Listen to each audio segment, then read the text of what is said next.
Shalom, shalom, shalom. And right, first and foremost, I want to give all praises, honor, and glory unto the Most High God, Yahweh, by Shema Mashiach, Wamalak Yahushua. Hey, Lord willing, hey, brothers and sisters are enduring, right? Hey, fighting the flesh, fighting the good fight. Hey, brothers are enduring, hey, as a good soldier in the Mashiach Yahushua, right? Doing everything they can do to make their calling and election sure in these last days. It's the brothers of Car with WFI St. Louis, right? And I want to come at y'all with a quick cold cut about denying the flesh and fleeing youthful lust, man, right? A lust is running rampant on the earth, right? It's at an all-time high. People are falling out the truth due to lust, right? Giving their strength over the women due to lust, right? So I think it's a prevalent topic to touch on, man, right before camp, right? So I'm not going to be too long-winded with it, right? Let's kick this thing off with the book of 2 Timothy, right? Chapter 2 and verse number 22. It says, flee also youthful lust, right? Hey, so we have to flee lust when it first conceives, when lust is new, when it's in the beginning stages. You have to flee this lust early on, right? Because the more you let lust fester up, build up, it's like a damn leech, man. The more a leech is on you, the bigger it gets, right? The fatter the leech gets, right? The damn parasites that are in you. Hey, the more you allow these things to dwell in your body, the bigger they get, right? Like cancer, for an example.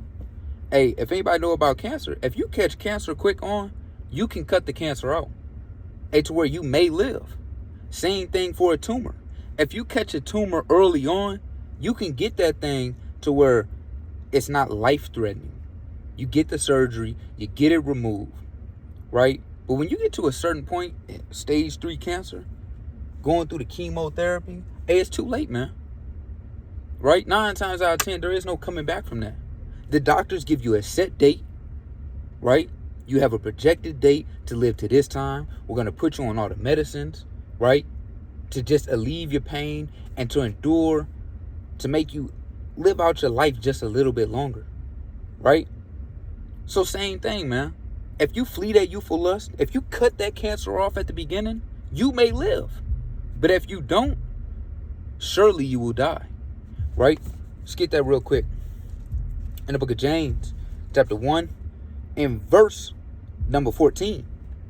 Every man is tempted when he is drawn away of his own lust and enticed, right? As every man, we're tempted when we're drawn away of our own lust. We go after the desires of the flesh, right? We're given over, to this fleshly body, this carnal nature. It says, then when lust have conceived, it bringeth forth sin. And what are the wages of sin? That's Romans 6:23. The wages of sin is death. So again, when you let lust fester up, when you let it build up, a sin is going to conceive, man. You're going to go off because you didn't rebuke that foul spirit. Lust is a foul and wicked spirit, right?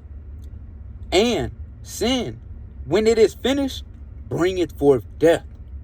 So again, you have to eschew this evil, man. You have to eschew lust. Flee far from it. And guess what, man? Lust is everywhere. Lust is at every corner. It's at every turn. It's at the workplace, right? It's out on the highways and byways. Lust is in your household sometimes. And you have to rebuke these spirits out of the household, right? Let me get this in the book of 1 Peter, chapter 5, and verse number 8.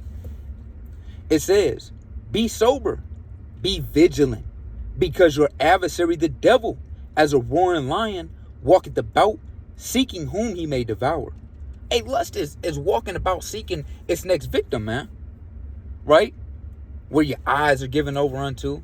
You then staring at every woman that walk past. Right? Sisters gawking at every man. Right? Looking at lewd things on social media. You're slow scrolling past it. And shaking your head. But you really indulging in these things, man. You really like it. And that slow bit of lust from you not rebuking it, rejecting it, is going to build up. Right? And that's why you have to be vigilant. You have to be 10 steps ahead of Satan. You have to foresee and have discernment. Hey, this is how Satan is going to attack you, man. You know, there's an area you weak in where you have to be girded up 10 times more, right? Because it says, be vigilant, because your adversary, the devil, as a roaring lion, walketh about, seeking whom he may devour. So he's at every corner, man. He's at every turn. Satan is there to tempt you with sin and lust, right? To make you fall short, to put a blot and a stain on your garment, right? So you have to foresee this roaring lion. Hey, sometimes he comes as a wolf in sheep's clothing, man. But hey, this is why we had to have discernment in this truth, right? Let me get this real quick in the book of 1 Corinthians,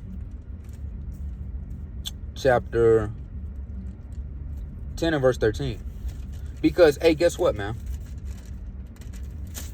Hey, it happens to everybody. Nobody is going to get out the way of ever being tempted, right? Hey, lust has got everybody, man. Nobody can say, hey, they have never failed, had a lustful thought, right? Anything, a lustful conversation. Nobody, no man or woman on earth can sit here and say that, right? Because it's a strong demon, man. But guess what?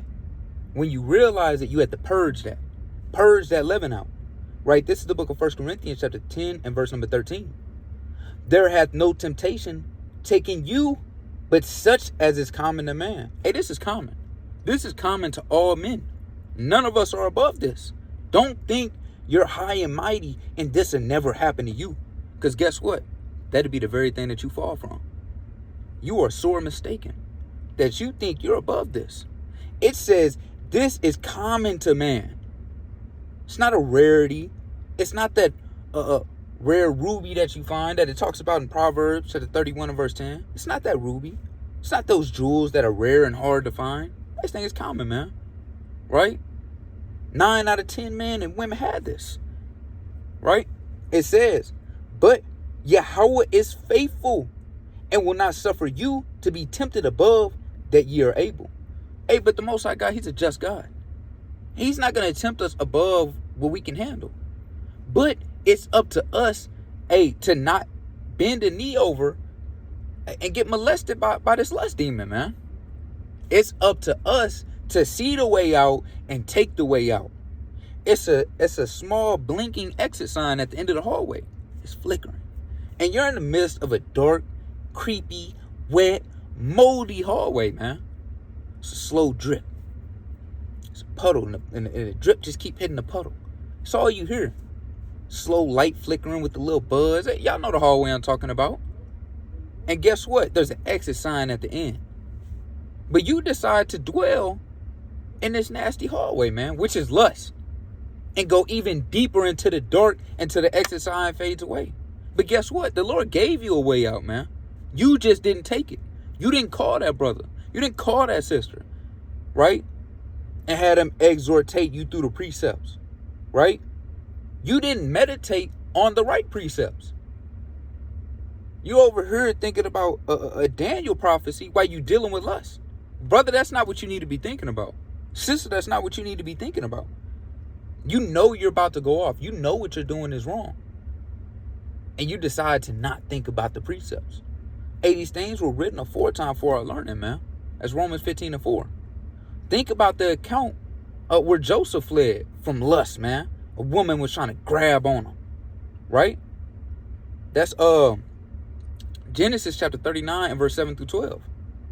You have to flee lust, right? Actually, let's get that account, man. All right, so let's finish this real quick and we'll get that account. It says, but will with the temptation also make a way to escape, that ye may be able to bear it. Hey, the Lord knows you'll be able to bear these things. We just have to figure it out for ourselves and take that route. Don't take the route of Satan, man. Don't fall. And guess what, man? If you do fall, hey, you get the hell back up, man. You don't stay down and wallow in it and commit even more sin, more lust. And you just turn more and more perverse, man. And now you're doing, hey, God knows what, God forbid what lewd, lustful things you're doing. Start doing weird things, man. Lust is weird. Lust is nasty. It's filthy, man. That's why you have to flee from it. Start doing things you never thought you'd do. Because you're given over into lust. right? Let's get that account in the book of Genesis, chapter 39. It's a beautiful account, man, on how to flee from lust. Damn devil get you. What they call it in the world?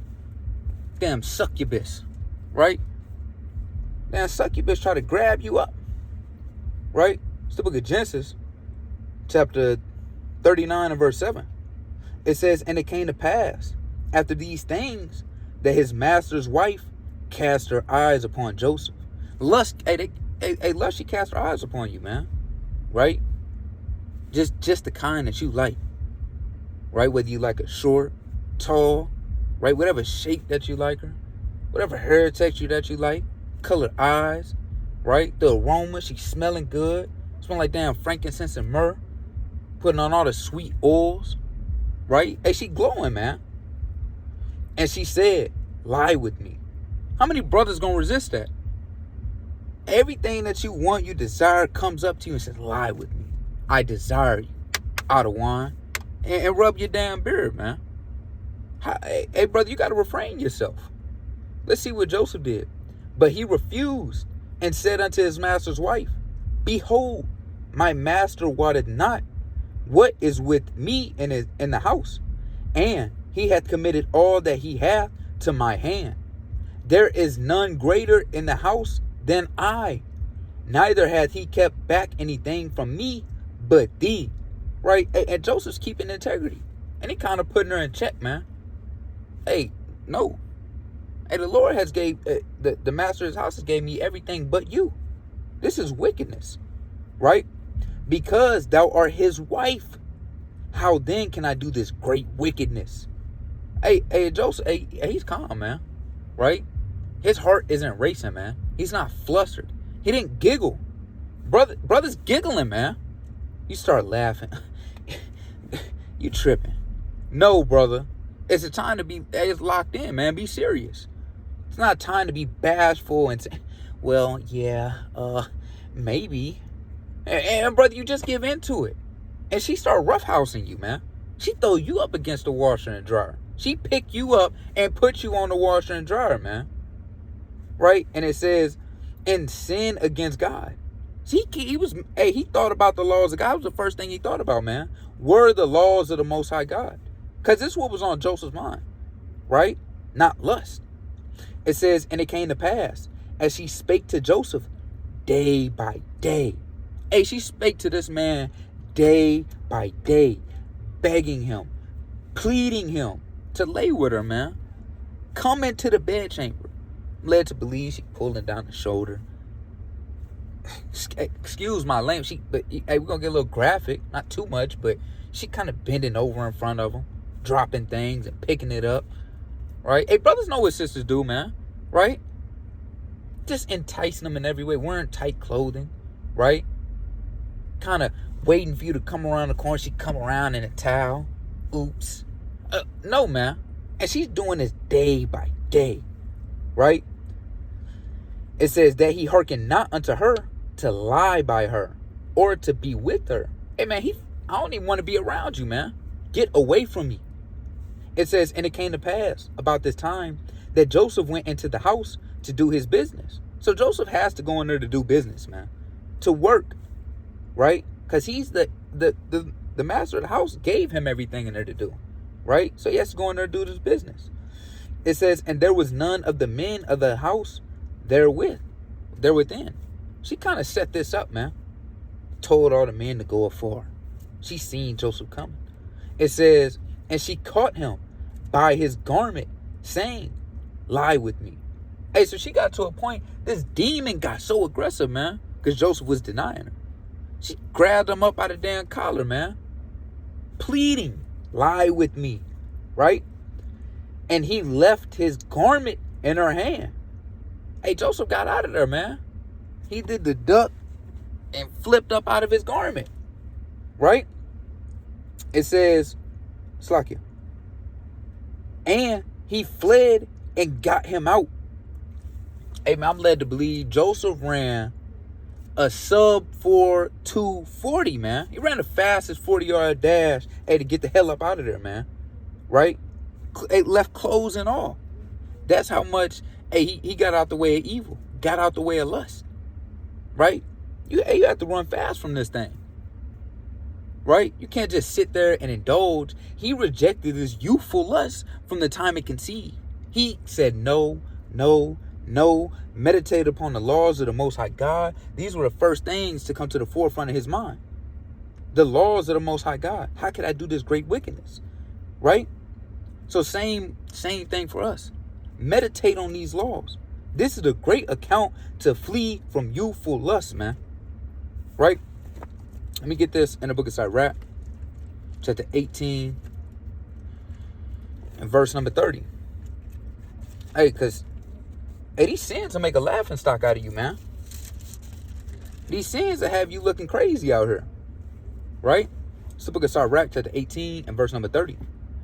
Go not after thy lust, but refrain thyself from thine appetites. Hey, lust is a filthy appetite, man. Hey, lust to have you going out of your wits, man. Right? You desiring lust. You burning in your lust. You're so hungry for lust, man. It's an appetite. Right?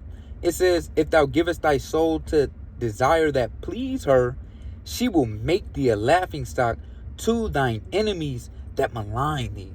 So if you give yourself over to this appetite, to this strong desire, hey, guess what? You're going to be a laughing stock to the people. Your sins are going to be brought forth before the congregation, right? All the lewd wickedness that you're doing, the perverse actions that you're doing, they're going to be brought forth. They're going to be made manifest before the congregation. And above all, man, the Lord sees all these things. You can't get away from the Lord. All these accounts are being recorded for that judgment day, man. And you're going to have to answer when the Lord required of you. And it ain't no lying in that day. It's recorded in 4K by the angels, man. Right? And it's going to be zoomed in. It's not like the CV video cameras, man. That's grainy. You don't really know. It's going to be 4K zoomed in. And they're going to press rewind and play and bring that account up. Right?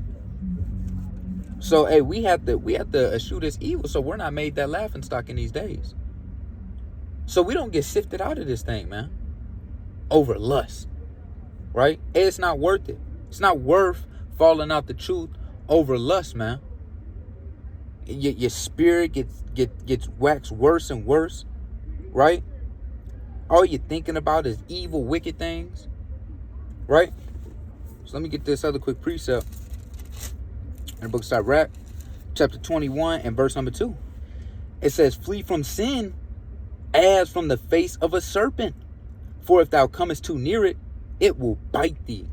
So, hey, when you see a snake in the way, well, you don't go up to the snake and pet it. You don't try to be a damn snake charmer, man. Right? Who will pity a snake charmer that's bitten? So when you see a snake, hey, you got to flee from the face of it. You got to flee from sin as the face of a serpent, man. You see the damn cobra, right? Damn rattlesnake, the anaconda, right? You see these snakes, hey, you flee, man. You run. You hightail it. Brothers see garden snakes and they run, right? How much more the face of sin, right? It's likened unto a serpent. It says, and if you get too near it, it will bite thee. The teeth thereof are as the teeth of a lion, slaying the souls of men. Hey, so when those teeth grab onto you, when that sin grabs onto you, when that lust grabs onto you, it's like a lion biting down, man. You're not going to escape that. You're not going to magically get out the grips of a lion, man. It slays the souls of men. Now your soul, you're back in the world. You're amongst the living dead, man. The damn valley of dry bones. Because you gave yourself over into that lust. That's why we had to build ourselves up, right? Put that wall round about us. Get the high towers, like Jerusalem was, man. We had high towers, right? To look out for the evil, perceive the evil that's coming. So we always got to be vigilant and alert, right? To perceive the evil that's going to come to us. Sometimes, man, hey, you have to make a covenant and a vow, hey, that you're not going to lust, man, right? And that's a strong thing, but guess what? You have to do it sometimes. Hey, Job did it, right? This is the book of Job, chapter 31 and verse 1. It says, I made a covenant with mine eyes.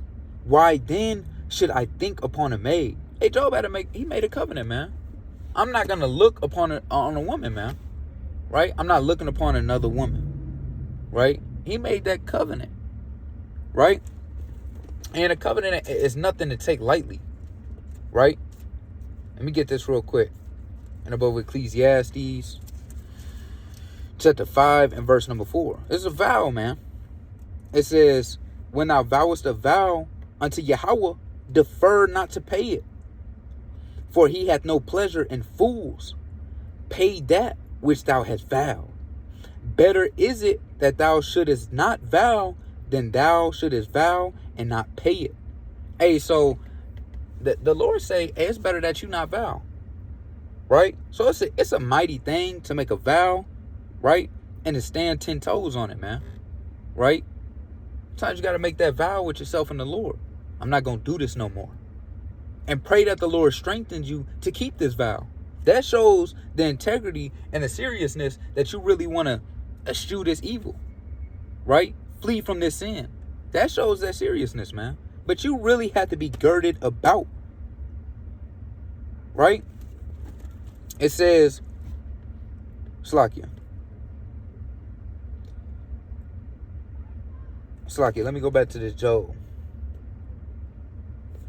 Then I'm going to jump down to verse number 9. It says, if my heart have been deceived by a woman, or if I had laid wait at my neighbor's door, then let my wife grind unto another, and let others bow down unto her. Hey, this vow that Job, man, it was serious, man. Right? This wasn't a light vow, man. Right? Hey, how many brothers would be able to make this vow? To not lust. Right? To not give over to the lust of the flesh. Hey, we had to move in the accounts that our forefathers have moved in, fleeing from evil, fleeing from lust. Right? You can't be that city that just has no walls, man. That's broken down. Right? Everybody, all these spirits just walk in and out of your domain, out of your temple, man.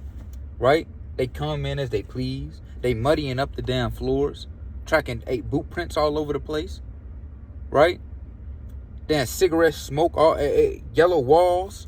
Right? Dishes all over. It looked like damn hoarders in there, man. Stepping all on trash and boxes. Because you just let every foul spirit do what they will. Right? Get this real quick in the book of Proverbs, chapter 25 and verse number 28. It says, he that hath no rule over his own spirit is like a city that is broken down and without walls. Right? So we have to have rule over our vessels, man. Possess our vessels. So that we're not like this city without walls that's broken down. Where any and everything can just walk in and out. You have no defense. You have no towers, no watchmen setting upon them, looking out for the evil, to warn the people. You're just allowing everything to come in and out, right? And you just wax worse and worse and worse. And you wonder why, and then you fall by the wayside, right? And this was just a phase for you because you weren't girded up. You didn't examine yourself. You didn't take precautionary measures, right? Get this real quick. In the book of 1 Thessalonians, chapter 4 and verse number 4. And we have to gird ourselves up, man. Can't be acting as the other nations act. These other nations are freaks, man. They do whatever they want. They have these Epstein Islands, man. Right? Everybody want to clown Diddy. But what about Epstein? And the list of all the people that was on that island, man. The child sex trafficking, right? The damn Pizzagate, right? That adrenochrome, right? We know about these things, right? Hey, the so-called white man, he's the most perverse man. Let me get that real quick. The most perverse man on earth, right? It's the book of Hebrews, chapter 12 and verse number 16. Lest there be any fornicator or profane person as Esau. Any fornicator or profane person as Esau. He's the most wicked, most profane fornicator on the earth, man. Right? Go and do the history about the Greeks, man. They're disgusting. They're vile. Right? You go do your research about all these ancient Edomitic empires, man. Right? Then go do your research about Cupid. Right? About the man-boy love they had going on. Do your history about I believe it's Christmas in Rome, man, where they would go out into the streets, pop other men, give men presents, and go home and beat their wives. Esau is the fornicator. He's profane. He has these big, you know what parties, man. Right? Let's get this in the book of 1 Thessalonians, chapter 4 and verse 4. That every one of you should know how to possess his vessel in sanctification and in honor. And you got to have rule over this vessel that the Most High has given you. Gird yourself up. Be a man. Stand up. Hey, women. Hey, hold what the Most High has given unto you. It's holy, man. It's giving your womb up to everybody. Right? Giving all your sacred parts up. Right? It says, not in the lust of the concupiscence, even as the Gentiles which know not God. Right? Hey, so these Gentiles, hey, they don't know the Lord. So you can't act as these Gentiles. We know the Lord. We know Yahweh B'Shem Yahushua. We know the spirit that we're supposed to walk in. He showed us what we're supposed to walk in. He showed us how to be blameless. Right? Anytime you have issues, who you call upon? You call upon the Lord, man. You cry out unto the Lord. Right? You feel like this spirit can't get off of you. And he said, hey, some of this can't come out but by fasting and by prayer. Right? Let me grab that real quick. Right? It's the book of Mark, chapter 9 and verse number 29. And he said unto them, this kind can come forth by nothing but by prayer and by fasting. Right? So, hey, you have to eschew these things, man. You have to pray. You have to fast and call upon the Lord that these things, hey, may flee from you. That these sins, hey, may go far from you. Because if you don't, and you just allow your flesh to keep giving over unto it, well, guess what? You're going to fall little by little. Because, hey, when lust hath conceived, so has sin. And what are the wages of sin? Death. Right? So I charge all brothers and sisters to examine yourself, right? Flee from this youthful lust. Cut it off at the beginning, right? And get and seek the Most High's face daily, right? But with that, I'm gonna give all praises, honor, and glory unto the Most High God Yahweh by Shema Mashiach, Woman Like Yahushua, Kwam Yasha, Shalom.